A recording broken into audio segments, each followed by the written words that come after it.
years ago. Republicans whining, calling Democrats sore losers, calling Hillary Clinton a sore loser.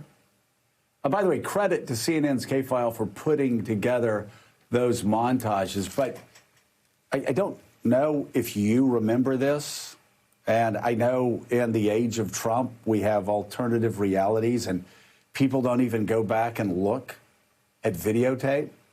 But Hillary Clinton conceded the day after the election. She made a call to Donald Trump early that morning and conceded the day after the election. We can't even get any of those people you just saw to admit the reality that Donald Trump lost far worse than Hillary Clinton. Joe Biden won Pennsylvania by a much larger margin than Donald Trump 4 years ago. Won Michigan by a larger margin than Donald Trump did. Flipped Arizona by 100,000 votes. Flipped Georgia by 100,000 votes. I mean, again, they're shameless. Of course they're shameless. You can look at the clips and see what they said then and see what they're saying now. And they're attacking they were attacking Hillary Clinton then for conceding the day after the election. Here we are, what, a week and a half past the election? They all know he's lost, and they're all losers, sore losers. We had a lot of people in the 2000 recount carrying around signs that said sore loserman. Well, if the sign fits, Republicans should wear it, because this was Hillary Clinton and Barack Obama actually, as Hillary was conceding and Barack Obama was saying, hey, guys, let's move along. Take a look. We must accept this result and then look to the future. Donald Trump is going to be our president. We owe him an open mind and the chance to lead. So I have instructed my team to follow the example that President Bush's team set 8 years ago and work as hard as we can to make sure that this is a successful transition for the president-elect. I want to offer my congratulations to President-elect Donald Trump and wish him well for the American people. We, of course, were all very disappointed, not more than disappointed, hard to accept the results, but accept we do. The peaceful transfer of power is what America and our democracy is about.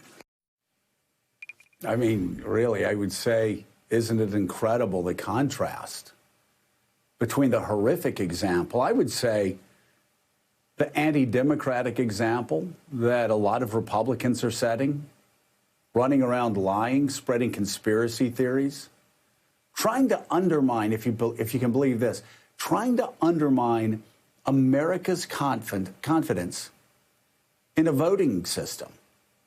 Well, actually, in American democracy, despite the fact that the Department of Homeland Security said it was the cleanest election, the safest election, the most secure election ever run. And you go back and you look at Barack Obama the day after the election and Hillary Clinton. Barack Obama said, we're going to work as hard as we can to have a successful transition, to help Donald Trump.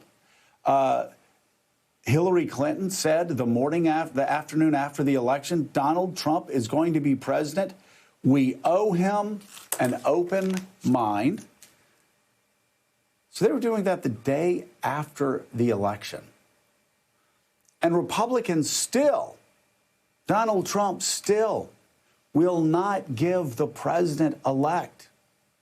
By the way, Republicans, the president-elect that is going to be your commander-in-chief, the president-elect who's going to have to figure out how to handle the crisis in North Korea that Donald Trump left us, made it far worse than it was when we got there, how to handle Russia, how to handle China, how to handle ISIS. There's a reemergence of ISIS. Reports this week showing that they're regaining strength. We need our president-elect, the next commander-in-chief, to get daily intel briefings. And he's not getting those daily intel briefings despite the fact every Republican in the United States Senate knows that Donald Trump lost. Joe Biden won. And they're just playing games with your national security, with America's national security. I don't know if you call that un-American, but I do know this. They would be calling Democrats un-American if they weren't letting a Republican have access to daily intel briefings. And by the way, do you Republicans really think you're never going to be president again? Do you think you're never going to be in the White House again? Because if you believe you're going to be in the White House again, you need to tell Donald Trump to stop setting this horrific precedent. We've learned in Washington what goes around comes around. So Republicans need to wake up. They need to grow up. They need to start the daily intel briefings. They need to start doing what the Obama administration did with the State Department. Help coordinate those calls from foreign leaders. Pass along those messages from foreign leaders.